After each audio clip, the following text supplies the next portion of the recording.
come witness as I have one of the most powerful stones in the universe. Are you ready? Yeah, right, like I really have like an infinity gem. It's just the Milky Way. Get ready for Infinity Countdown, issue number 1, featuring Adam Warlock. And since when were they called stones anyway?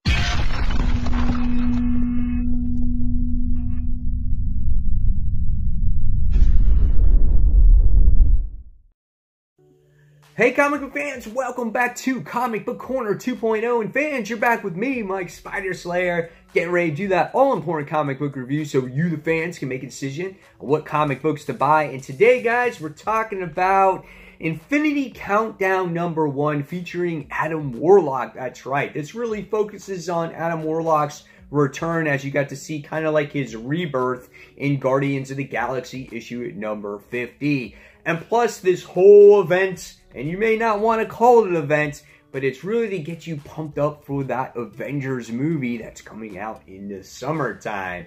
And after we get done talking about this issue briefly, we're going to talk about the upcoming issues that were announced at the end of this issue, and if you guys are on board with that. So, first things first, let's talk about Infinity Countdown number 1 featuring Adam Warlock. This book is written by Jerry Duggan, who wrote Guardians of the Galaxy, and the artist is Michael Allred. Now, he has a very distinctive art style in his books. When you look at the book, you know, every face kind of looks the same. We get to see his characters basically have like heavy eyeliner and everything. Just the facial expressions are weird. There's not a lot of detail that actually goes into it either. Plus, there's just like this, I don't know, you got Adam Warlock that looks like he's wearing a Speedo in here. It's just a weird looking book. The colors are bright, and for some reason with a lot of these cosmic books, he always gets called to do them, like he did the Silver Surfer run as well with Dan Slott. So the artwork is really weird here, but I don't know, if you're a fan of this type of artwork, you might like it. Alright, so let's recap this issue a little bit. So, first things first is, again, this came from the pages of Guardians of the Galaxy issue number 150. And we see Adam Warlock, he meets with Kane at the end of that last issue. And his cocoon has been removed from this time period. And of course, Kane summons Adam Warlock because he feels like he has to save the universe from all this impending doom.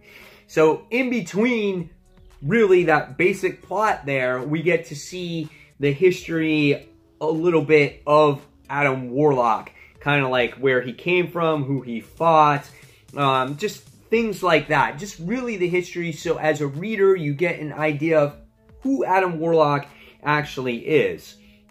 So, really what happens is after you get that brief history lesson, you wind up seeing the future, and you wind up seeing the universe is basically destroyed. There's heroes all over the floor. They're just dead. Everyone's dead. That's all it is. It's just this impending doom that's going to happen because the collection of the Infinity Stones, not gems, is going to happen once again, as it once did in the past. So in order to try to prevent what is going to happen in the future, we see Kane, who sends Adam Warlock in the past. And he has to send him in the past to get the Soul Stone. And the deal is to also get the Time Stone for Kane as well. And they feel that if he keeps possession of one stone and Kane keeps possession of the other stone, then it will be safe. And Thanos can't get his gems, or whatever the case may be, for that all-impending doom.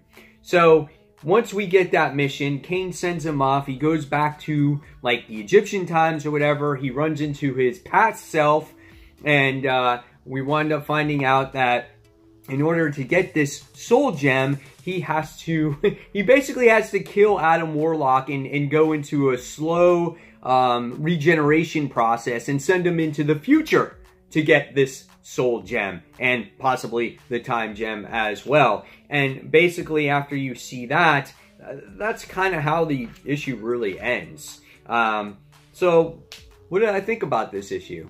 It was fine. It was good. I mean, it's just this little, preview or, prelude to what's going to come with this Infinity Countdown event.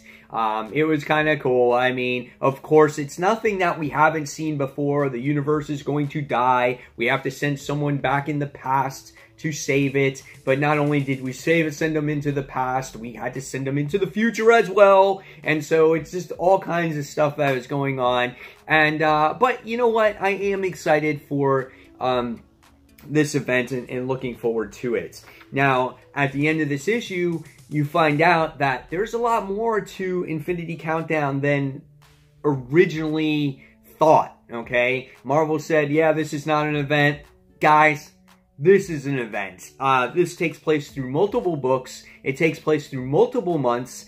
And obviously, it could get you pumped up for Avengers movie.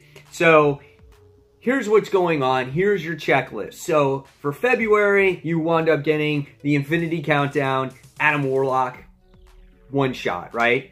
Next, you get the Infinity Countdown Prime, which we knew about as well. Then in March, you get Infinity Countdown issue number 1, which we obviously that we knew. And then in April, you get Infinity Countdown 2. So at this point, you're already 3 months into this so-called event. Now, May, it gets dicey, okay? We wind up getting Infinity Countdown issue number 3, followed by Infinity Countdown Captain Marvel issue number 1. It's a one-shot only, I'm pretty sure. Yes. Then you wind up getting Infinity Countdown Daredevil issue number 1. How this all fits in with the Infinity Stones, I'm not really sure, but maybe these are the heroes that have these stones or gems. Next is Infinity Countdown Darkhawk issue number 1, which I can honestly say, out of all these little minis and one-shots, I am the most excited for. We had a one-shot of Darkhawk in Marvel Legacy. I enjoyed it. Now it's leading into a mini-series, which maybe that mini-series might lead into a main series, so I am excited about that. Next, we wind up getting, in June now, Infinity Countdown issue number 4. Then we get an Infinity Countdown Black Widow issue number 1.